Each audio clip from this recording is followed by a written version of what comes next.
Silakan, Pak.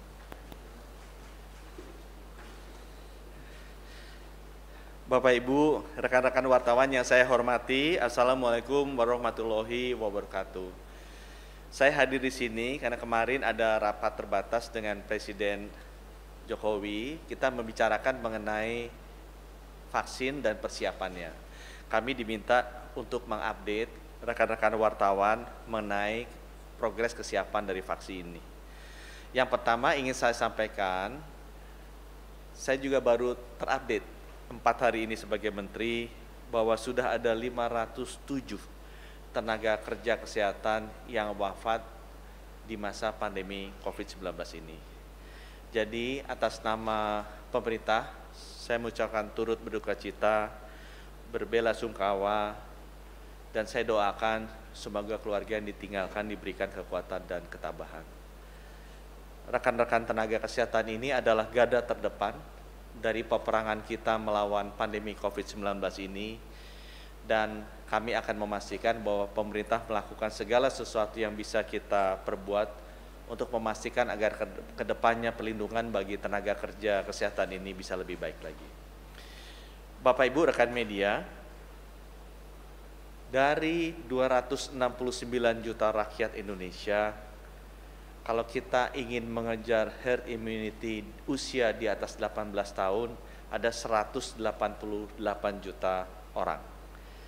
Dari 188 juta ini, kalau kita keluarkan yang memiliki komorbid berat, kita mengeluarkan yang juga pernah terkena COVID-19 positif, kita mengeluarkan ibu-ibu hamil yang masuk kategori eksklusi, jumlah yang menjadi target vaksinasi adalah 181 juta rakyat.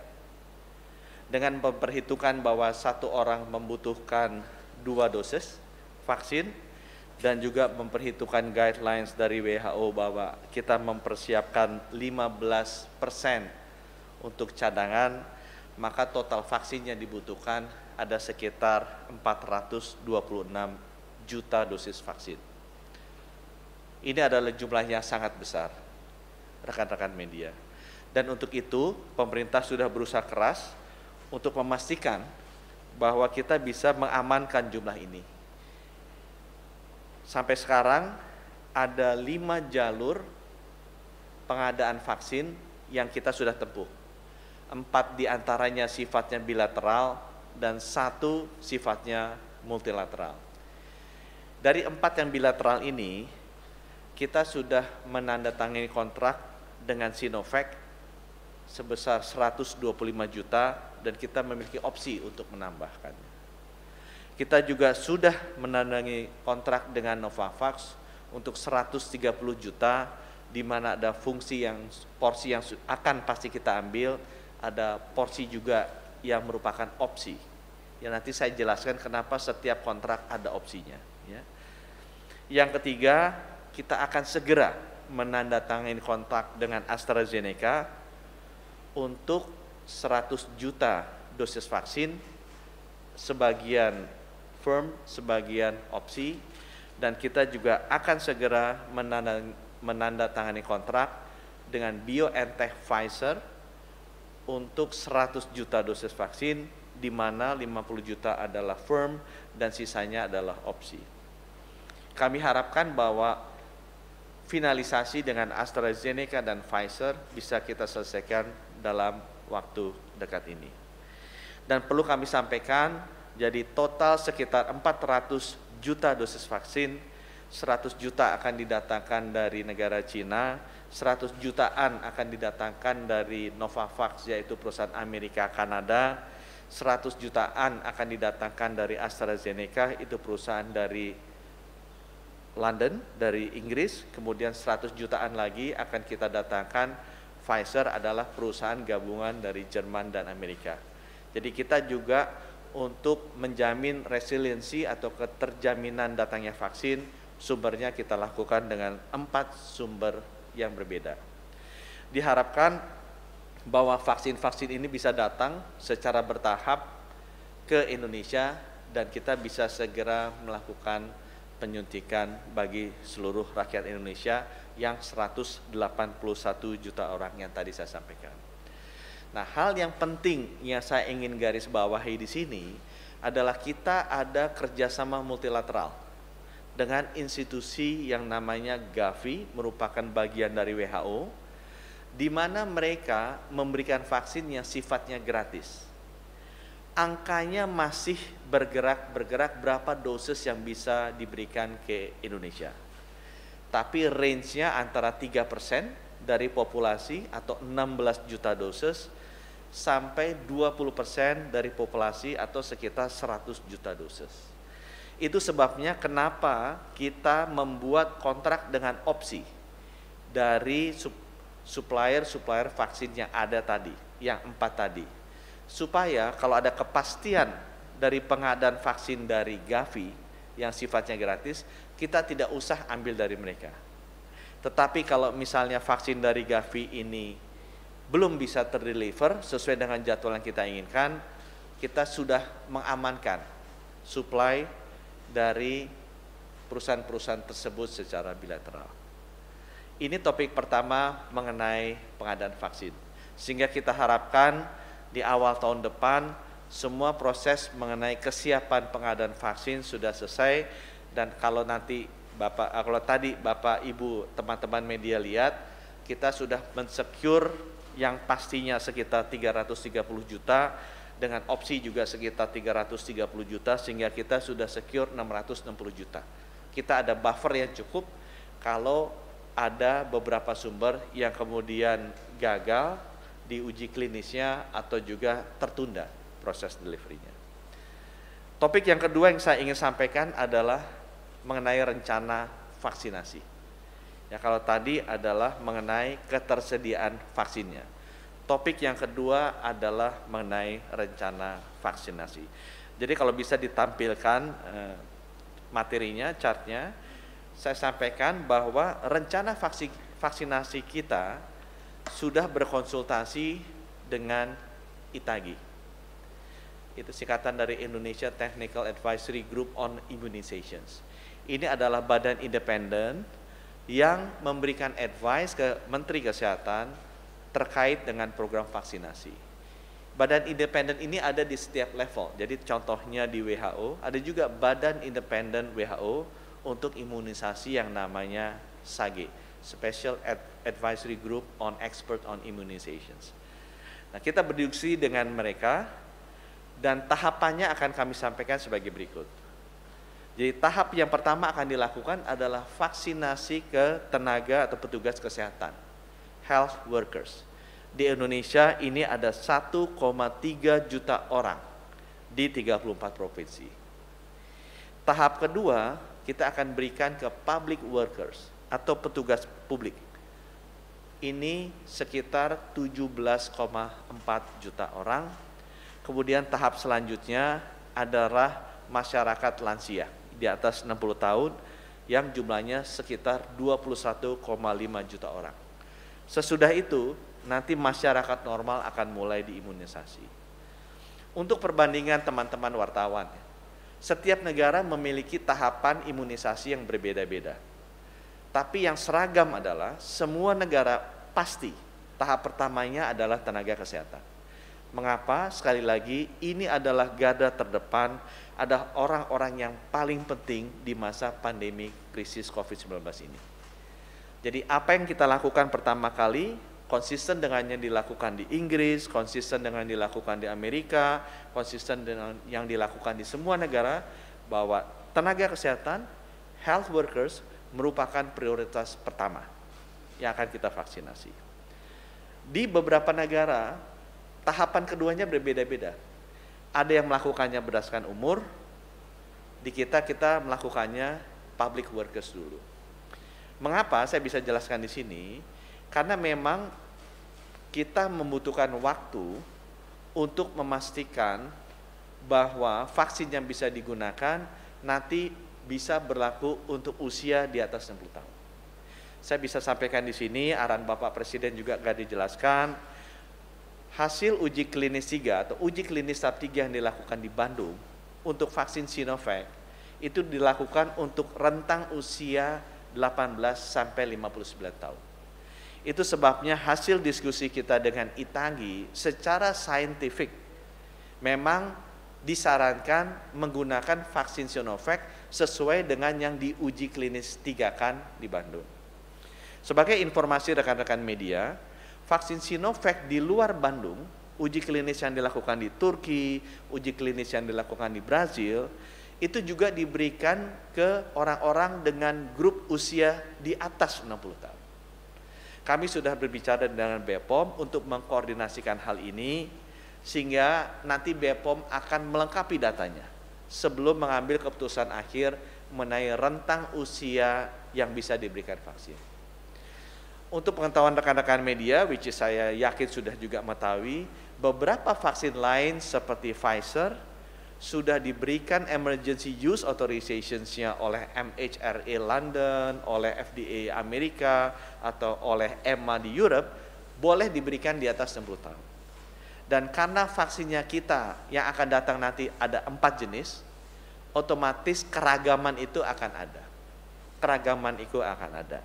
Itu sebabnya juga, karena sebagian besar vaksin kita akan datang mungkin sekitar semester kedua atau akhir kuartal kedua 2021, itu sebabnya kenapa kalau kita lihat tadi tahapannya lansia kita taruh agak ke belakang. Karena kita ingin memastikan bahwa semua data saintifik mengenai pemberian vaksin ke grup lansia ini, BPOM sudah feel comfortable. Dan saya juga pastikan bahwa pemberian vaksin kepada petugas kesehatan hanya akan dilakukan sesudah ada persetujuan dari BPOM. Karena kita percaya sekali bahwa data sains itu yang akan menjadi pegangan kita.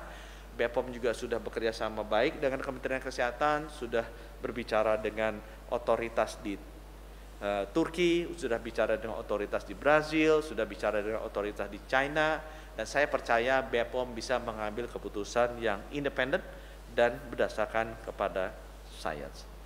Saya kasih gambaran sedikit ke halaman berikutnya mengenai sebaran tenaga kerja kesehatan ini. Dan arahan Bapak Presiden mohon agar dilakukannya juga bertahap dengan hati-hati. Bapak Presiden menyampaikan ke saya pribadi bahwa beliau sangat sayang kepada petugas nakes ini. Jadi walaupun katanya bisa dilakukan cepat, coba dilakukan secara bertahap dengan sangat hati-hati. Dan beliau juga ingin menyampaikan, titip ini harus dilakukan di seluruh Indonesia berbarengan. Karena siapapun dia, tenaga kesehatan ini, baik dia berlokasi di Aceh, berlokasi di Jogja, berlokasi di Papua, mereka adalah sama-sama garda terdepan yang paling penting untuk kita menghadapi pandemi COVID-19 ini. Jadi arahannya kita akan lakukan berbarengan di 34 provinsi. Saya mungkin kembali kepada topik yang berikutnya, rekan-rekan media, yaitu mengenai pasca liburan. Kenapa saya ingin sampaikan ini khusus? Karena berdasarkan data yang kami amati, beberapa liburan panjang yang terakhir selalu terlihat ada lonjakan dari infeksi virus. Antara 30 sampai 40% lonjakan. Mengapa itu terjadi? Karena memang mobilitasnya yang sangat tinggi. Di halaman berikutnya kita lihat bahwa berbeda dengan kondisi-kondisi sebelumnya, posisi tempat tidur isolasi khusus COVID di banyak rumah sakit Indonesia sekarang udah cukup penuh. Demikian juga di halaman berikutnya kita bisa lihat ICU juga sudah cukup penuh. Nah, untuk mengantisipasi lonjakan ini agar bisa kita respons dengan baik, kita ingin memastikan dua hal. Yang pertama, Kementerian Kesehatan bekerja sama dengan pemerintah daerah, saya sudah berbicara dengan beberapa gubernur, ingin memastikan bahwa rumah sakit kita siap. Ruang isolasinya cukup, ranjangnya cukup, ICU-nya cukup, dokternya juga cukup, perawatnya ada, obatnya siap, alat pelindung dirinya siap, dan lain sebagainya. Dan sekarang sedang kita persiapkan dari sekarang. Karena pengalaman menunjukkan bahwa lonjakan infeksi itu akan terjadi 10-14 hari sesudah liburan selesai. Jadi kalau liburan selesai di sekitar tanggal 1 atau 2 Januari, ini akan terjadi sekitar tanggal 16 sampai 18. Kita ingin memastikan bahwa seluruh infrastruktur kesehatan di seluruh kota-kota besar yang taraf infeksinya tinggi itu siap. Dan kami akan bekerja keras di liburan akhir tahun ini untuk memastikan bahwa ini siap. Nah, yang paling penting yang saya himbau ke teman-teman yang sekarang sedang liburan atau keluarga yang sedang berlibur. Melihat data ini, alangkah baiknya bila setelah kita pulang nanti atau selama kita juga mempersiapkan untuk masuk kerja nanti, kita lebih banyak melakukan pekerjaan di rumah. Kita mengurangi mobilitas kita bergerak selama 5-10 hari.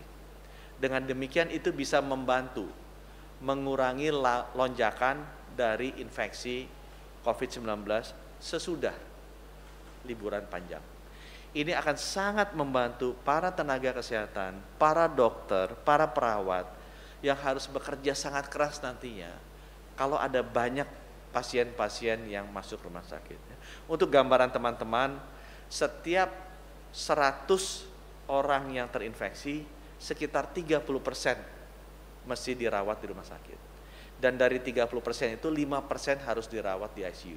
Sehingga kita bisa mengantisipasi kira-kira berapa ruang rumah sakit, berapa ruang ICU yang dibutuhkan, dan kita tahu bagaimana mengejarnya. Jadi kalau kita sama-sama bisa mengurangi derajat infeksi, bisa memastikan bahwa teman-teman itu sehat, tidak terlalu mobile atau mobilitasnya tidak tinggi selama 10 hari pertama di awal tahun 2021, itu akan sangat membantu untuk rekan-rekan kesehatan yang ada di rumah sakit.